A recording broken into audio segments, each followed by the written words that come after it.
9th, 2016, the day after the presidential election. And I wanted y'all to see this. This is Morning Joe.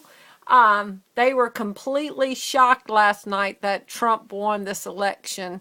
I wanted y'all to hear their reaction. And Mika looks just shocked. They are all just shocked that Trump won when they were all certain that Hillary was going to win. And they're asking each other, how did they miss it? So here we go. What a night. And a complete earthquake. This was an earthquake unlike any earthquake I've really seen since Ronald Reagan in 1980. It just came out of nowhere. Nobody expected. I mean, Pennsylvania, Republicans haven't won it since 88. Wisconsin, Republicans haven't won it since 84.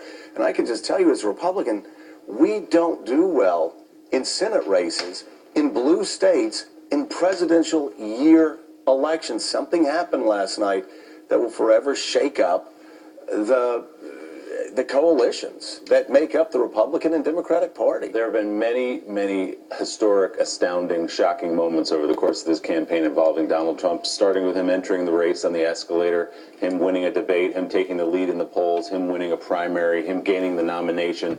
None more shocking, though, to me than last night when we heard the report on the air from Kristen Welker that Secretary Hillary Clinton had called Donald Trump to concede the election. And you're right, we sat here 12 hours ago and we looked at an electoral map that seemed impossible, frankly. We said he'd have to win every one of these traditional toss-up states, Joe. Florida, Ohio, North Carolina, Iowa. He took care of that. But not only would he have to do that, he'd have to flip states that Republicans don't win. He did that. Wisconsin, first time a Republicans won that since 1984. Pennsylvania, first time since 88. The vote's still out in Minnesota, where a Republican hasn't won since 1972. Where I think that's symbolic. Mark Halpern, a lot of people mocked Donald Trump for going to Minnesota this past weekend, just like they mocked the operation. As you know, the Trump campaign started telling people 2 weeks ago they could win in Michigan. Obviously, Ronald Reagan, one of his chief assets, was being underestimated. The campaign organization, and specifically the data operation that Jared Kushner was running for his father-in-law, caught everybody by surprise. Yeah, I'm hoping Kellyanne Conway opens up her polling operation because she says their polling showed all this. And I spent last Friday at Trump Tower talking to Kellyanne Conway and to Jason Miller, the communications director, Dave Bossy, the deputy campaign manager. They all, big smiles on their face, we're winning. All of them said, we're winning. I said, are you ahead? They said, we're winning. I thought at the time, they got to bluff this. But I talked to them last night, same thing. They all said, our data showed us winning. So data may not be dead. Bad data should be dead. And even last night, Mika, even when we had those early exit polls that showed Trump losing 5 of 6 states, you called over there, you talked to the campaign team, completely placid. Jared Kushner told me at 6:30, he said, I know what the exit polls say. I'm looking at our numbers. And Jared said, we're going to win Michigan. We're going to be competitive in Wisconsin. We're looking good in Minnesota. And he said, we're going to win Florida. But they were really measured. You spoke to Donald himself, and he was incredibly measured. John Hellman, over the past week, I have to say, you kept talking about the path. Joe kept talking about there is a path. There is a path. And he would write it out for people. And I don't know if anyone saw it. It was almost as if it was like he was being mocked. I mean, did anybody see this path? Well, a few people did. Obviously, a couple people on this sitting around this table did. We did. I went out. I'm talking about Joe and Mark. We've been talking about this for a while. I think it's one of the things that when we were shooting the circus last week, I was out in Los Angeles and sat down with 4 of the smartest people I know in politics: Mike Murphy, Bob Shrum, Fred Davis, Bill Carrick, 2 Democrats, 2 Republicans. All 4 of them basically said, "Well, I don't see the path." I mean, Fred was the only one who left it open, but all 4 of them said.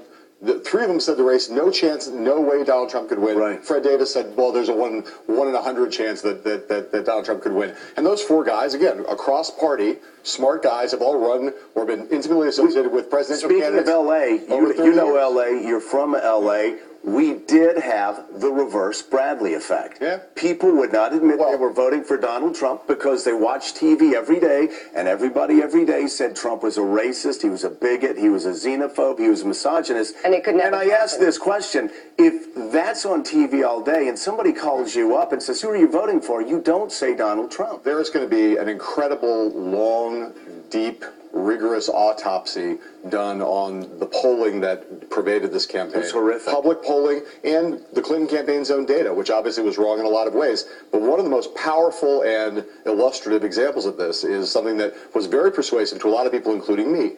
The fact that Hillary Clinton had a vast lead for 6 months with white college-educated voters. Huge lead among white college-educated women and a big lead with white college-educated men. And when the numbers came in last night, she still won, but they were vastly shrunken and much smaller. And that's the group that you're talking about. There is the Bradley effect right there, Mike. I can't tell you how many professionals Mika and I spoke to over the past year that in a crowd setting would not admit that they were voting for Donald Trump, but they would take us to the side after the meeting or after the speech or after the lunch and they'd say, I'm voting for him.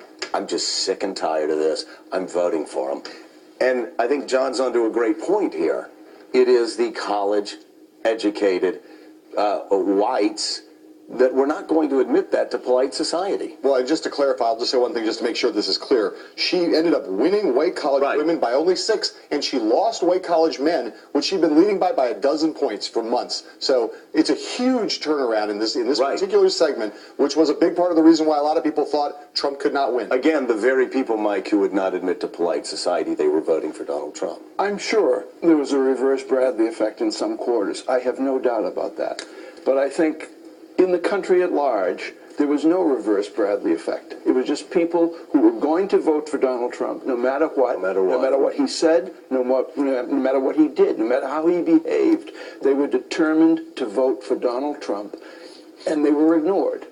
They were ignored by pollsters, they were ignored by the media, and they showed up yesterday in astounding numbers, a wave of people across the country that I think has rendered both political parties in this moment irrelevant. Let's be very, very clear here. Willie, this was not the Democratic Party that got caught, like, napping. This was the Democratic Party in Washington, and this was the Republican Party in Washington. This shocked both political parties, and it is much of a threat to the Republican establishment that has run Washington, D.C. for the past 30 years, as it is for the Democratic Party establishment, who now really has a civil war on their hand, a political battle. We called Donald Trump many months ago a middle finger to the establishment in this country, Primal to Washington, scream. to us in the media, and his voters gave the big middle finger last night. I'll give you a couple, to your point in Iowa, 2008 among white men. Barack Obama tied. He won the state. He tied among white men. Last night, according to our exit polls, Donald Trump won white men by 31 points there. Holy A spread of 30 points in 8 Iowa, years. by the way, that's a state, Willie, that Republicans have just grown used to losing. I had Joel Benenson on the other day who said, no, well, we've split it 3-3. No, we've lost Iowa, I think, 5 out of 6 times by 30-plus points. And I'll give you another example. In the state of Pennsylvania, Hillary Clinton actually outperformed Barack Obama of 2012 in the Philly suburbs. Remember, we saw all those polls over the last few weeks, and we said, my gosh, she's crushing him in the suburbs. That spells doom in Pennsylvania. Well, the turnout among white men, among rural white voters in the rest of Pennsylvania was so large that it offset a performance by Hillary Clinton that was better than Obama's in 2012. You know what I just remembered with these numbers that you just told me? I just had a flashback. Vice President Joe Biden, Mike, telling us, your good friend Joe Biden, telling us back in Cleveland, back in Philadelphia at the Democratic Convention, we have got to reconnect with white middle class, white working class voters, or it's going to cost us. That's something that Ed Rendell, a guy who knows something about winning the state of Pennsylvania, warned Democrats about 2 days ago. They saw this coming.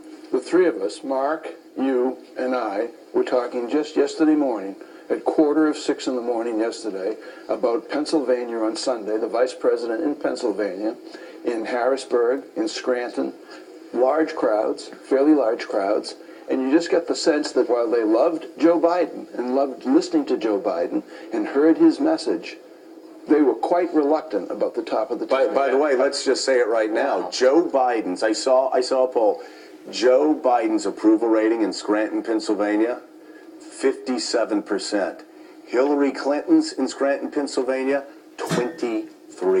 Let's talk about the wrong Democrat may have ran. Talk about the donkey in the room, though. We all have respect for Secretary Clinton, but as of the tally right now, Donald Trump has fewer votes than Mitt Romney got when Mitt Romney lost. There'll be more votes coming in, but Secretary Clinton never gave people a reason to vote. No, Not just working class white voters. The server mattered. It did, but Donald server mattered. Donald Trump, whenever I went to a Trump event, they loved Trump and his message. They did not like Hillary Clinton, to say the least. If you went to a Clinton event, they didn't like Donald Trump, but too many people did not have enthusiasm. John, this is what Casey Hunt said last week. And you know what? Generals always fight the last battle and lose. I was so educated by 2012. Barack Obama running a joyless campaign, having terrible debate performances, having dead crowds, and thinking, maybe Romney wins, right? Well, this year it actually did matter. The crowds did matter. Like Trump had said all along, well, we all mocked him. Casey Hunt on the show last week said, I go to all these Clinton rallies. It doesn't sound like the rally of somebody who's about to get elected. Yeah. You know, you heard these murmurs for months that Secretary Clinton was underperforming with the members of the Obama coalition. And it really turned out to be manifestly true yesterday that she, you know, as Mark's really important point, that Donald Trump did not wildly outperform, in fact, in some ways underperform Mitt Romney in terms of the number of votes he got across the country.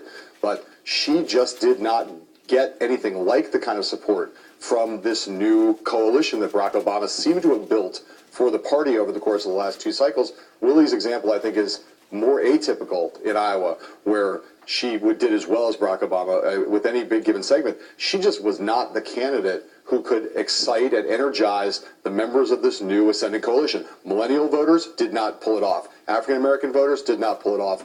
Even with Hispanic voters, on the basis of what we can tell last night, even with the worst possible candidate from a Republican standpoint, Donald Trump ended up performing as well as Mitt Romney with Hispanics last night. That's almost unfathomable, given the things that he actually did better in some exit polls. Right. And the thing is, Willie, and that goes to her. I'll talk about the elephant in the room here, Willie. Everything that he's talked about, everything that we've all talked about, they could have seen it coming. They could, you know, but the media was all in on this narrative, and it was just everybody was marching in lockstep. Clinton's going to win. Clinton's going to win. Early voting came out, and I was doing those little Look at her face. maps. I immediately looked at early voting, and I moved North Carolina and Florida over to Trump. You would have thought I hung a Nazi flag in front of my house. And everybody was talking about Florida is in the bag. And I kept looking at the numbers, and I kept thinking, I know this state. I know North Florida. But every single analyst said there was no way Trump was going to win in Florida. No credible person has a clue as to how he has a path. Anyone. That's what we were told repeatedly. Hey there, I'm Chris Hayes from MSNBC. Thanks for watching MSNBC on YouTube. If you want to keep up... I just wanted to bring y'all that, how devastated the liberals were. They were in genuine, total shock. And all I can say is that Jesus Christ